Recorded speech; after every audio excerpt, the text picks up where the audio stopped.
Kamu pernah lihat teman yang tiba-tiba menghilang dari kelas atau terpaksa berhenti kuliah, mungkin karena masalah pribadi, masalah nilai, atau kendala biaya? Itu sebenarnya bagian dari masalah yang menjadi isu global di SDGs, lebih tepatnya di SDG nomor 4. Karena SDG 4 punya banyak masalah, di sini kita akan fokus ke top 3 masalah utama yang menjadi fondasi kenapa proyek ini dibuat. Yang pertama kita lihat dari poin 412 atau completion rate. Artinya adalah tingkat penyelesaian studi yang biasanya terlambat ditangani dan mahasiswa sudah terlanjur drop out. Poin yang kedua adalah 451 yaitu parity indices atau kesenjangan akses pendidikan untuk kelompok tertentu. Dan yang ketiga adalah poin 4C1 yaitu teachers with minimum qualification yang dalam kasus ini kita tarik menjadi pemantauan mutu pengajaran dosen berdasarkan perspektif mahasiswa. Dari 3 masalah tadi, kita akan membahas bagaimana langkah-langkah yang tidak langsung menyelesaikan, tapi setidaknya dapat membantu masalah tersebut melalui fitur-fitur di Stellar.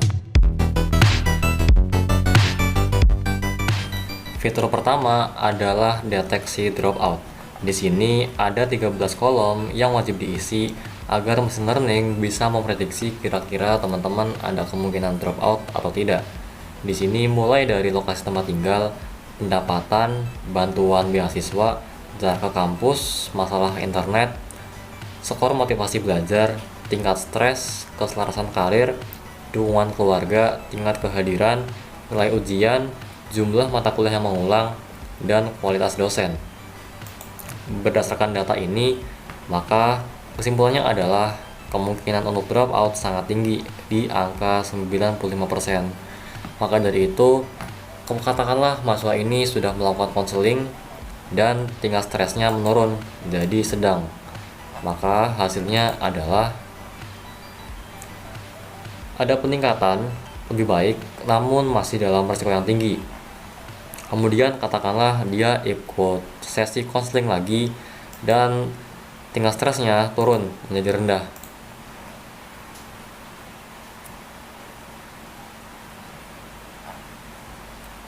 Maka hasilnya adalah dia lebih baik. Dan katakanlah dia ikut lagi konseling, kemudian skor motivasinya naik, kemudian tingkat kehadiran juga naik, dan merasa dosennya juga lebih baik. Maka jika dianalisis, hasilnya akan selamat dan dia tidak jadi drop out. Dan di bawah ada sedikit saran dari AI. Dan juga di sini ada chatbot untuk teman-teman ajak ngobrol. Misalnya, halo, bagaimana cara agar semangat kuliah? Dan di sini teman-teman bisa ambil jawaban dari AI dan bisa teman-teman pertimbangkan. Tapi sebagai catatan, ini bukan untuk menggantikan konselor, melainkan hanya untuk ngobrol sebelum benar-benar masuk ke sesi konseling. Dari sini, masing-masing orang itu punya histori di bagian sini. Dan untuk cek histori itu menggunakan NIM dan tanggal lahir sebagai passwordnya.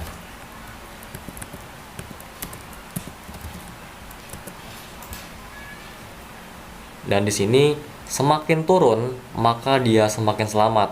Tapi kebalikannya, kalau semakin naik maka dia semakin beresiko. Dan ternyata mahasiswa ini setelah ikut 3 kali konseling, dia selamat dan tidak jadi drop out. Nah, kemudian untuk konselor, di sini terdapat fitur untuk unggah CSV agar konselor bisa langsung upload banyak data sekaligus. Misalnya seperti ini. Dan hasilnya akan langsung terdeteksi. Ada yang risiko rendah, ada yang risikonya sedang dan tinggi. Dan juga yang namanya manusia pasti ada kelupaan dan ada salah. Contohnya seperti di sini. Di sini ada 3 baris yang sengaja dibuat error agar bisa menunjukkan bahwa ketika ada error, web ini nggak akan mati, tapi dia akan ngasih tahu bahwasannya ada data yang error di baris sekian dan datanya adalah ini, sehingga nanti konselor bisa memperbaiki datanya. Kemudian kita akan masuk ke dalam halaman konselor. Yang jelas di sini ada antrian yang risikonya tinggi. Kemudian ada juga yang risiko sedang berdasarkan filternya.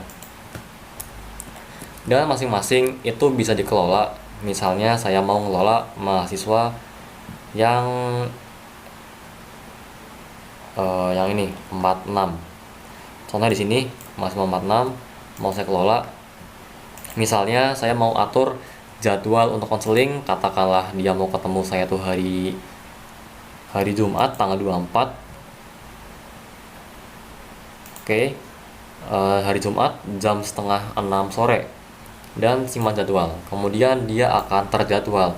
Dan katakanlah sudah selesai, maka saya akan bercatatan bahwasannya mahasiswa ini bisa lebih baik. Kemudian simpan catatan dan tandai selesai. Kemudian kalau kita coba cek lagi mahasiswa yang tadi, mahasiswa 46, maka akan ada catatannya yang ini dan juga sudah selesai untuk konseling. Nah, kemudian di dashboard ini tujuannya adalah untuk memudahkan konselor agar lebih mudah melihat distribusi data. Ini adalah fitur untuk melihat kesetaraan dan juga kesenjangan. Tujuannya adalah untuk meminimalisir bias. Jadi ketika ada suatu kelompok yang ternyata lebih dominan, maka akan terlihat sehingga meminimalisir bias dan juga meningkatkan objektivitas. Ada beberapa dosen yang dinilai kurang baik. Ini sebagai contoh ya, sebagai contoh. Kemudian di sini ada kualifikasi dosen, ada yang S2, ada yang S3 dan lain sebagainya. Dan di bawah ada beberapa data, ternyata ada yang belum bersertifikasi, ada juga yang sudah, dan juga ada yang mengikuti pelatihan, ada juga yang tidak. Karena keterampilan itu bisa diambil dari berbagai tempat, tidak harus dari pendidikan formal seperti S2 atau S3, seperti misalnya ini ada bootcamp, kursus online, pelatihan industri, sertifikasi, dan juga workshop. Lanjut, yaitu fitur untuk melihat efektivitas hasil konseling. Misalnya di sini ada yang membaik, ada yang tidak berubah, ada yang malah memburuk, dan ada juga yang terlalu baru. Ada juga yang menunggu prediksi. Di sini untuk hasil menunggunya adalah 30 hari. Karena berdasarkan beberapa artikel yang saya baca, biasanya untuk perubahan seseorang itu dilihat dalam kurun waktu 30 hari atau 1 bulan. Nah, di sini ada resiko sebelum dan resiko sesudah. Misalnya di sini ada yang sebelumnya ini resikonya itu tinggi banget di 72%. Ini adalah resiko untuk drop out. Dan 27% ini adalah resiko untuk drop out setelah dia konseling. Berarti ini sudah menurunkan angka kemungkinan drop out sebesar sekian dan sudah terevaluasi. Jadi intinya ini adalah untuk melihat apa sih dampak dari konselingnya, ada apa nggak sih hasilnya, dan di sini untuk melihat semua hasil dari konseling. Kemudian ada tren. Selanjutnya adalah fitur untuk melihat tren dalam waktu ke waktu.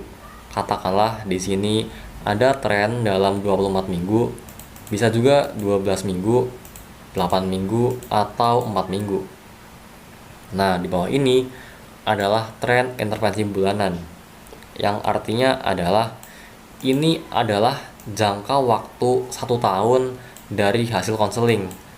Dan di sini sebagai gambaran, misalnya dari tahun 2025 ke tahun 2026 ternyata hasilnya tuh efektif karena terdapat penurunan kemungkinan drop out. Dan di sini adalah matriks yang menjadi kategori sebenarnya di mana sih masalah yang dihadapi dan masalah apa yang terselesaikan. Kemudian di sini ada untuk memberikan rating. Nah, ini adalah rating untuk masing-masing mentor. Nah, kemudian dari mana sih mentornya? Ini adalah halaman untuk mendaftar sebagai mentor atau sebagai konselor. Ada di sini. Misalnya teman-teman mau daftar. Siapa namanya? Katakanlah Kevin Anggara. Kemudian dia punya NIM 090908 dan dia dari kuliah di informatika. Di sini adalah maksimal orang yang bisa dia temui dalam satu hari. Katakanlah Kevin cuma bisa ketemu sama 2 orang, daftar jadi mentor, dan dia sudah terdaftar. Kita lihat di sini apakah ada datanya.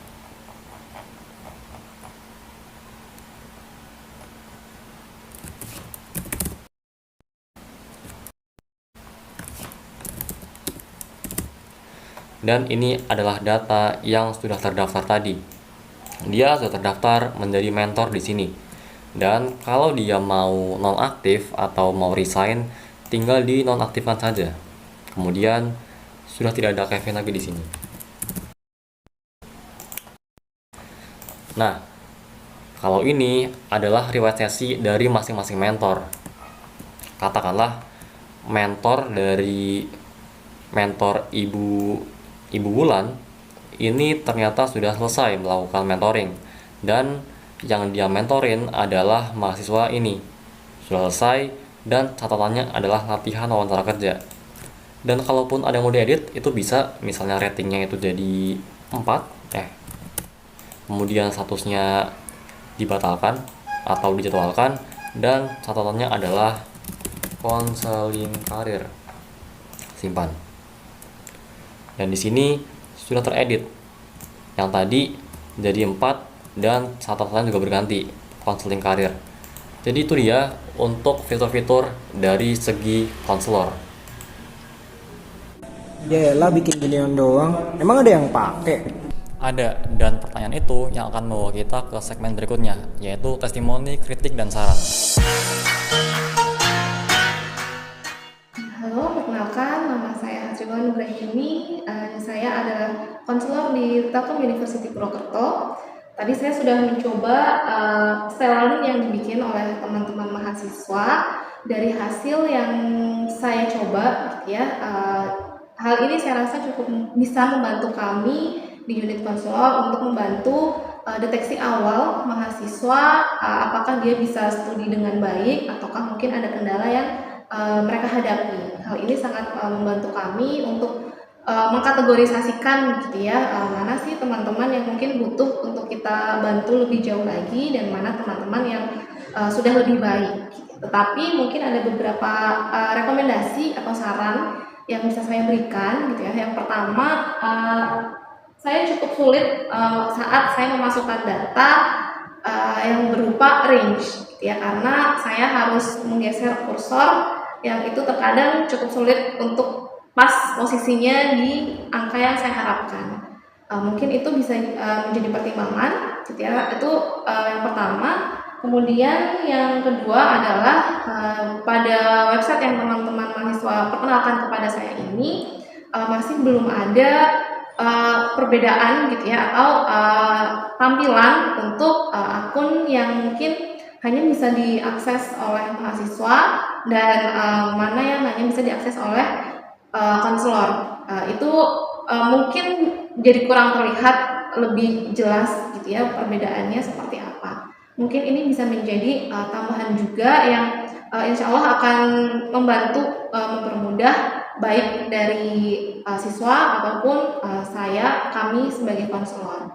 Kemudian ada satu inovasi bagus gitu ya, bahwa terdapat penugasan gitu ya kepada menti atau dari senior mungkin gitu ya kepada juniornya yang membantu mereka untuk mungkin mengupgrade motivasi, semangat gitu ya, sehingga ini satu hal yang sangat baik gitu ya. Tetapi di website yang sudah dibuat ini fungsi menti ini belum terlihat, walaupun sebenarnya apabila dioptimalkan fungsi ini akan sangat membantu. Jadi mungkin bisa ditambahkan lagi untuk menu menti ini benar-benar dioptimalkan, tidak hanya menjadi tambahan saja gitu ya, tetapi menjadi satu hal utama yang bisa menjadi keunggulan dari style learning ini. Mungkin sekian yang dapat saya sampaikan. Semoga apa yang saya sampaikan dapat membantu teman-teman untuk meningkatkan atau mengoptimalkan apa yang sudah mereka buat. Terima kasih. Nah, sekarang coba kamu cek berapa persen kemungkinan kamu akan bertahan.